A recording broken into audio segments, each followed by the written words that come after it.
The title of this video is going to be, we are going to address this now. Hey guys, Mr. Cooked Voice here. So for yesterday's video as well as the next couple of other videos, you will notice that your streamer is not gonna be able to overreact too much because my voice is still absolutely beyond cooked. So today we do have the latest update for the Honkai Star Rail tier list following Evanesia's release on the Asia server. If you're from EU and NA, wajaja, it is what it is. So let's just first take a look into the changelogs as well as the respective evaluations for our latest side push DPS, right? Alright, in the time of this update, we're adding Evanesia to the tier list, updating the position of her teammates, also making our usual updates based on the APOC shadow phase. Evanesia, a top tier elation DPS as strong. Oh my god, they actually said it. Oh my god, they actually said it. No way. No way. They actually typed it in 4K HD, black and white. Even stronger than the recently released Silver Wolf level 999. Marking her easily as a tier 0 threat within the meta. Based on this power level, we are ranking Evanesia at tier 0 almost on release. Oh my god, guys. What the actual going on? I'ma tell you what's going on right now. Do you know that Prydwen did not give that for Silver Wolf on her release, which means a main push DPS with a shield environment for the main push DPS on release actually had a lower launch tier compared to the side push that had a 1 minute 50-second trailer, which was literally shorter than Sparksy's trailer. This is not a joke. This is not a joke. In 4K HD, even Prydwen is acknowledging that she is even stronger than the recently absolute elation. Absolute elation. Very, very interesting update over here. We are gonna be addressing this very, very soon. EMC. Evanesia's most common and powerful teammates with Evanesia and along the strongest meta. We have updated tier lists according. They are gonna be tier 0 MOC, tier 0.5 pure friction, and tier 0 APOC shadow. That is very, very interesting. Then for APOC shadow,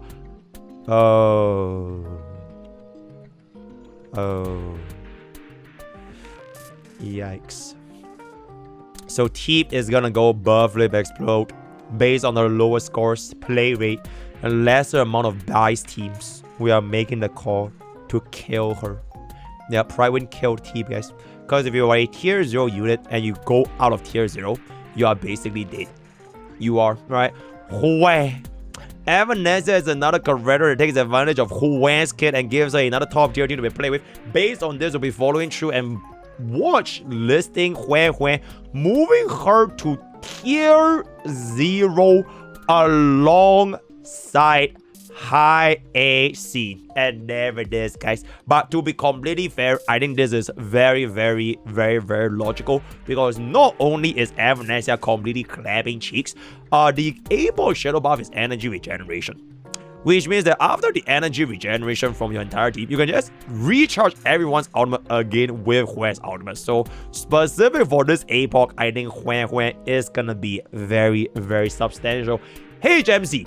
With the revitalized break archetype, it's becoming more and more clear that Trailblazer Harmony's performance, hitting the rest, moving her alongside Fuke, as they've shown they can be used together or interchangeably with similar or stronger results.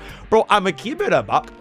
I think E0 Fuke is kind of falling off very, very hard. Especially because in APOC Shadows, right? You might not even deal enough toughness bar damage to trigger the second exo toughness. And E0 Fuke herself doesn't give you any break efficiency unless you get E1. So she has no break efficiency. She has a exo toughness that might not be able to get utilized. And I've seen people running E1 Tribi over E0 Fugue because 3B's true damage scales with super break damage, and you can run S5 DDD on 3B. So somewhat of a food for thought, if I can say so myself. Alright, well, yeah. Very, very nice. Very, very nice. Bronya. Okay. So Bronya is dead. Very, very fair. Asta is basically just a Silver Wolf wheelchair. So that is very, very cool. Pure fiction. Alright, let's talk about this. So Silver Wolf is not tier 0 in pure fiction, whereas Evanesia is tier 0 in pure fiction for the Elation Shield environment. So how is that the case? Alright. Silver Wolf and Sparxie's support damage roll performed above expectations in our preliminary round of data gathering.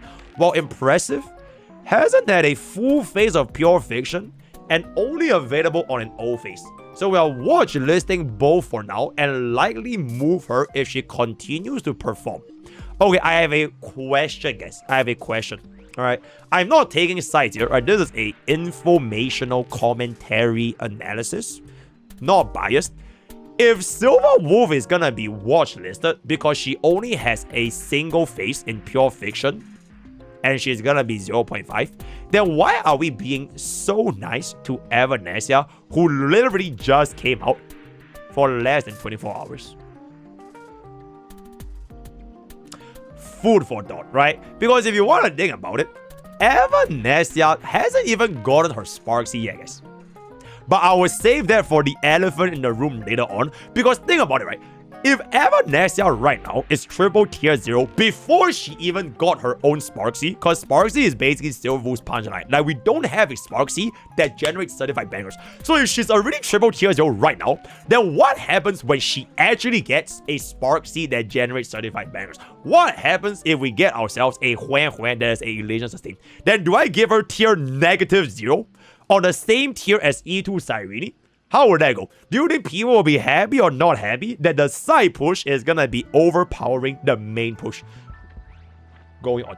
Memory of Chaos. Hue. Yippee. So that is all of the updates for the current tier list analysis. So without any stall.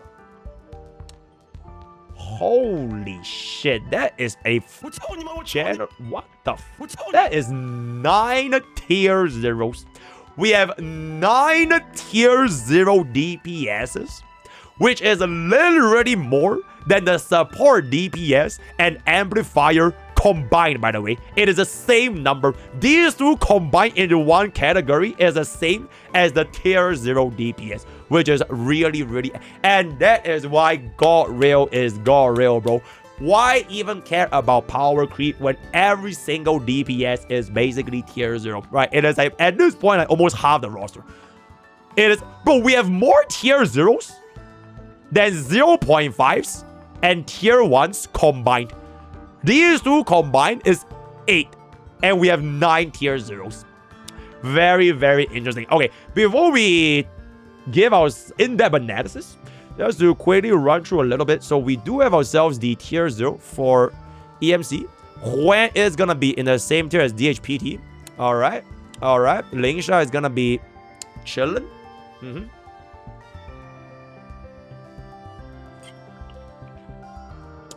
You know what? Okay, I will save everything else towards the end later on. But tier 0.5s, we have ourselves the Anexa, My Day, and Finon.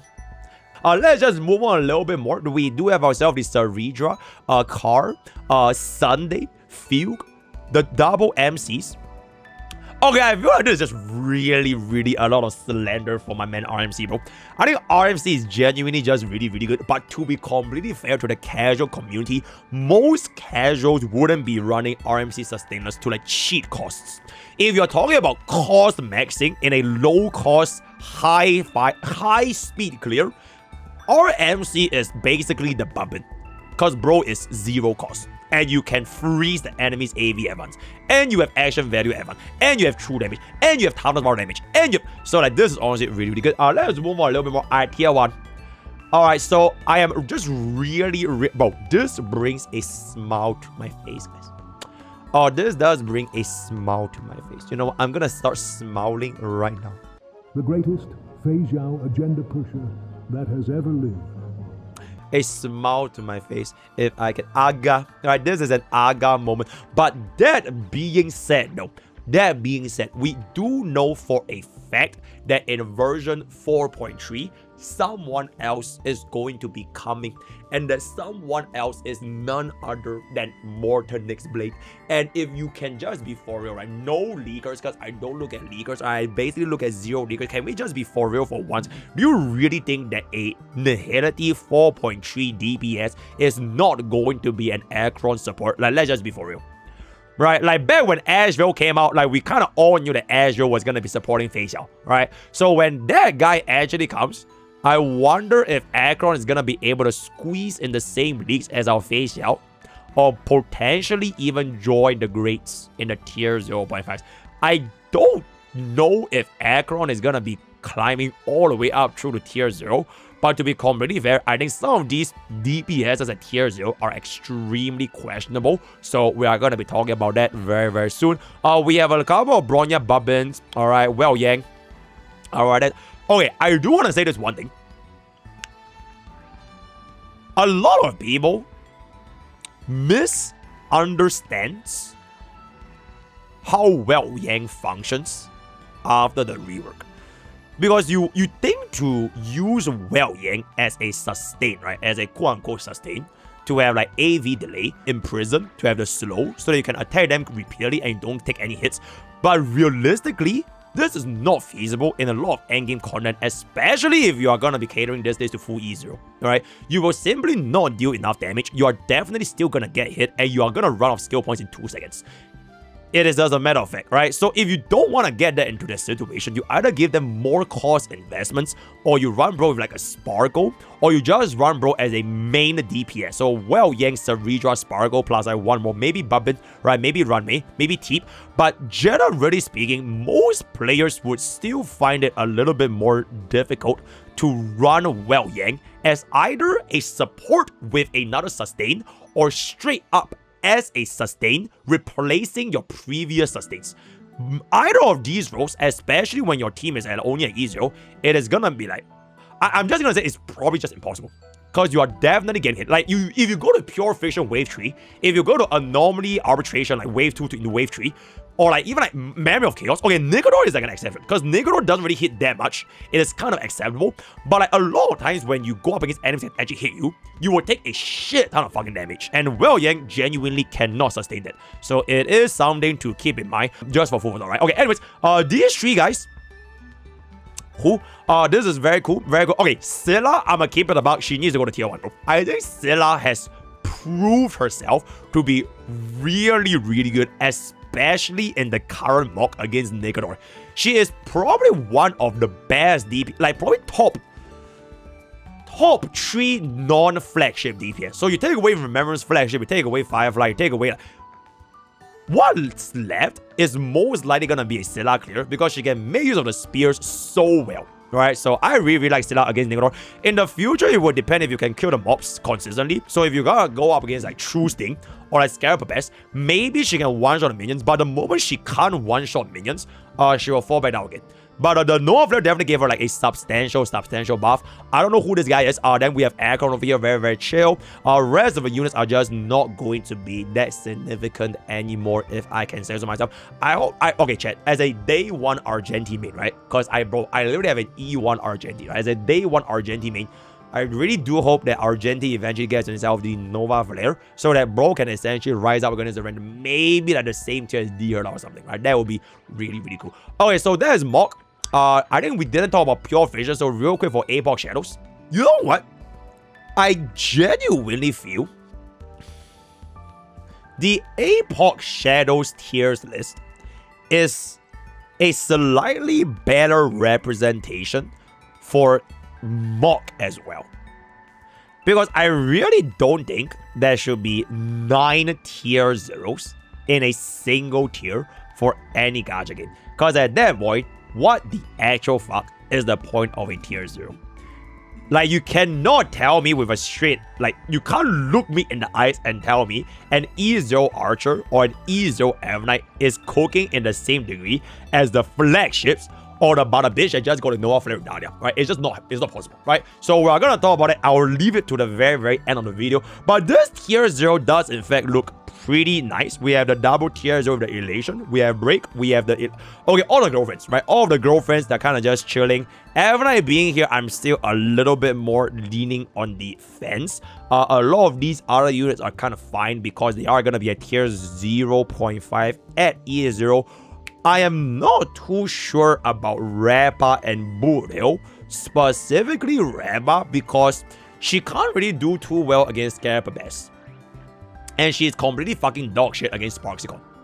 So I don't know what bro is gonna be able to pop off in terms of toughness bar damage when you cannot even implant set toughness running Dahlia anyways. At least Boodle can implant toughness. You know what I'm saying? So this is gonna be a little bit more on the fence right there. For our support category, I think they are all okay. If I don't be here, this is fine. Run May probably can go up there if you're going to be running sustainers. This is still pretty good, but definitely a little bit more niche. DOT does going to be having that DOT. And then we have our tier 1 category, which is very, very good for Phasia. Damn. You know, it will be pretty funny if I see like base Himiko being like tier 1. Maybe like tier 1.5. And let's just say, right, let's just say in the development of our Prydwen Arcadia story, right? Because I mean, like, hey, if you guys have been paying attention to the lore, right, bro, I mean, I don't look at leaks. If you guys have been paying attention to the lore, the story does have a very heavy subplot revolving around Himiko, her hometown, and her father. Alright? So I genuinely wouldn't be too surprised if, you know, something is gonna happen. If something is gonna happen. Alright? So we have a lot of, I think well over here is genuinely a little bit south over there. That is gonna be fine. That is gonna be cool. Okay. This one is fair because I don't think Stella is doing too well because she basically cannot even one-shot the Scarababes bugs. It's just like too fucking fat. So because you can't prop Resurgence timely, I think this is still gonna be okay. This is not a playable unit. Just bring all the way down to tier 5. Like, okay, I genuinely think Jingyuan should just be tier 5, bro. Like, bro is just straight up dead. He needs a Nova Flare like last year. So let's just go over there. Dale is definitely better than Jingyuan. Right, like, come on, guys. Right, just pull E2 Dale, and it is definitely gonna be better than Jingyuan. Yingli and Blade is kind of just chilling. I'm not too sure how Jingliu is gonna be doing, and the rest of the unit is just going to be down in this category. Okay, last portion. I just want to talk about the elephant in the room right now, guys. Now that HSR, the Memory of Chaos department has 9 tier 0s. I am a little bit. I'm severely questioning the executive decision as to why are there so many tier 0s when it is very clear that the disparity between a lot of these units are quite high. As of right now, I think Nikador is a pretty bad example to showcase your Memory of Chaos performance because Nikador as a boss technically has a very low HP. Right? Only casuals and tourists will say, oh my god, Nikador has 5 billion HP. HP inflation is going fucking crazy here. Only casuals and tourists and LARPers will say that because if you take a look at Nikador's mechanics, he has so many percentage max HP mechanics. So one speed is 12.5% max HP, you break his wall armor is 10% of max HP, every single attack after you break his wall armor is 1% max HP. So, like, majority of all your damage is purely just breaking his shit, killing the spears, and a lot of DPS will be able to get a substantial performance as long as you can fulfill those things, right? That being established, I don't think this tier list is only focusing on a single Memory of Chaos cycle because it is based on like past trends as well, right? I find it weird that there still hasn't been a watch list for at least like 4 of these units. They should be put on the list, right? The Faust. And as much as I love a lot of these units, Because the baseline comparison is at E0, it is very hard to say and justify why they are gonna be in the same tier as not just the shield rate up elations, as well as the girlfriend that got in Nova Flare, as well as the most recent best in slot support that has her zero cycling with like one of the lowest costs outside of elation, right? So, E0 Archer, I don't think he should be tier 0. I personally am a huge fan of E1 Archer because that E1 is essentially 2 additional skill points, which translates into 2 more skill points for a team to use outside of its own rotation. So the playstyle feels a lot more different. So I think E0 Archer at this day and age is just like, is not gonna be able to compare that much compared to the other DPS. So that's number 1. Number 2, Evernight. I genuinely question why are there people saying E0 Evernight is on the same caliber as E0 Casterus? Because if you are going to be talking about Evernight's low-cost, sustainless zero cycles, it's not with that low cost that makes her up there, right? It is either you have insanely good relics, insanely good speed, using RMC's technique to slow them down, and then you do yourself the zero cycle, which is something that E0 Casterus cannot perform, or you just go on for E2 Evernight. And which by that point, you're opening up another Pandora's box of whether or not she'll be even giving cost for an E0 Evernight team or an E0 Casterus team. But based on the baseline, if you were a normal player looking at this tier list at a glance, you are probably thinking, okay, Evernight plus either RMC or Trippy plus Hyacinth plus Cyrene versus Casterus, Evernight, Hyacinth, Cyrene. The first team, which is Evernight, it will just not perform as well as that Casterus team because her function was not built to be the main DPS at E0 anyways. Unless you're able to get your absolute min-maxed, getting the speed down to go for that very specific scenario to get a clear. Alright, so I don't think Evernight should be tier 0. Bro should be going on tier 0.5. Second, your third unit, which is gonna be a similar position as Evernight, is E0 Sparksy. I don't think E0 Sparksy is on the same wavelength as E0 Evernight, or rather E0's Evanesia, as well as E0 Silver Wolf 99, because just like Evernight, Sparksy's role wasn't really built to be a main DPS. You could build as a main DPS with Sparkle, so Sparkle, Sparksy, Yao Guang, plus either DHPD or Huan Huan. But her damage output is definitely lower than both Silver Wolf and Evanesia.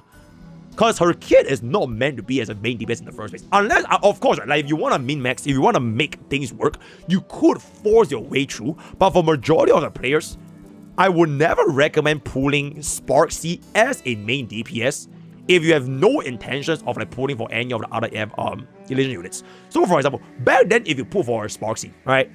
If you already had the plans of going for Elation, you could use Sparksy as a sub DPS before Silver Wolf. Now that you got Silver Wolf, for a 1-cost upgrade to your Sparksy and Yao Guang, you have basically a 3-cost Elation team, which is like very cost efficient. Whereas on the flip side, if you were to just go all in for Sparksy but you skip all other Elation, those costs could have been just otherwise used on another team that can benefit. So instead of putting for like, for example, like E0 Sparksy to be a main DPS, you could just give that 1 cost to like your final, to work towards your E2 final, right? Or even your E2 Firefly, right? Working towards your remembrance, right? Opportunity cost is very, very important in my opinion right here. So outside of these 3, this is temporary, but the last unit that I think should not be in tier 0. Okay, for now, I think Bro can still be in tier 0, but in the future, I think it's going to be a little bit more questionable, and that is going to be High Silence. I love High Silence, right? I think DOT is one of the more like cost-effective teams for a lot of like players, because they peak out at roughly E1. You don't really need any of the E2s. They will peak at this caliber. But for High Silence and DOT right here, I really don't see a way that you can continuously play this thing, because I feel like eventually one of them has got to go, right? I don't think Kafka is going anywhere. You still need a DOT sustain. So there's only Black Swan and High Silence left. Between Black Swan and High Silence, I think it makes them, it's easier for them to cook up another High Silence on that regard, instead of replacing Black Swan that they just know of. But like both of Heistland's and Noah, Blackstone and Heistland's slot in DOT team is a little bit more shaky compared to Kafka and the Sustain team. Because DOT is just DOT. You kind of need to take one of the DOTs out to fit in another DOT. So for now, she's still tier 0 because we don't have any other DOT team comps anyways. Because if you want to play DOT, this is the DOT team. And I guess a very similar thing can be said about Asheville. Like for example, right now, Asheville as a main DPS is way better than sub DPS. But if they were to make like another follow-up attack main DPS, I don't know who is gonna be a follow-up attack main DPS, but I think there's absolutely no fucking chance they make Asheville to be a main DPS, just like how they did not make Sparksy and they did not make Avernite to be a main DPS. So if we are gonna be getting another follow-up attack main DPS, then Asheville is most likely going to be going down half a tier as a main DPS. He will be tier 0 in a sub DPS, and whoever that follow-up that main DPS is going to be, it will replace Asheville's role, which I think will eventually also happen for Heistland's. So whoever that next DOT is going to be, Heistland will probably become like a tier 0.5 main DPS. She will still be really good at sub DPS, and that brand new main DPS will come in and take the slot, right? So that is going to be my 2 cents on the situation for the 9 different tier 0 as of right now. Yes. Let's also address this. Let's say the data shows all tier 0 characters clear at the same time. Should Prydwen lie for the sake of subjective perception or keep them all in the same? Who is the one clearing them at the same time though? Is it AI? Is it a bot?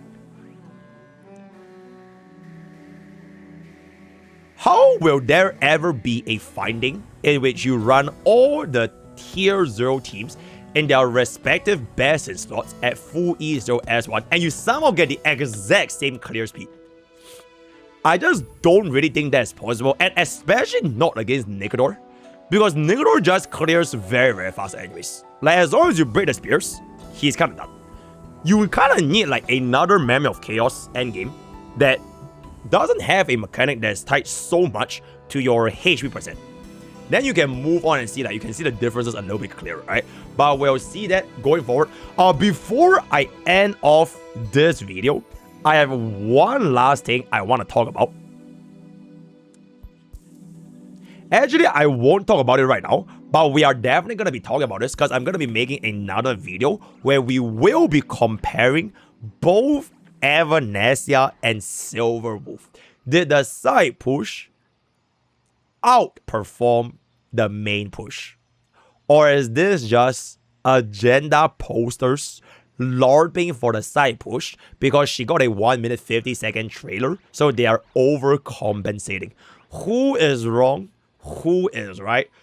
We are gonna find out for ourselves, right? So let me know what y'all think in the comments below. Word of the day is gonna be PokeBrawl is now open, guys. PokeBrawl is now open, so if you guys want to join PokeBrawl, kindly hop on to our Discord. We have a 200 USD PokeBrawl. DM Sarah of the link if you want to join PokeBrawl. Registration will close in 72 hours, very, very soon. Join Twitch, join YouTube, join Discord. Use code PokeBrawl 10% on Gamers Up, and I'll see you guys next time. Thank you.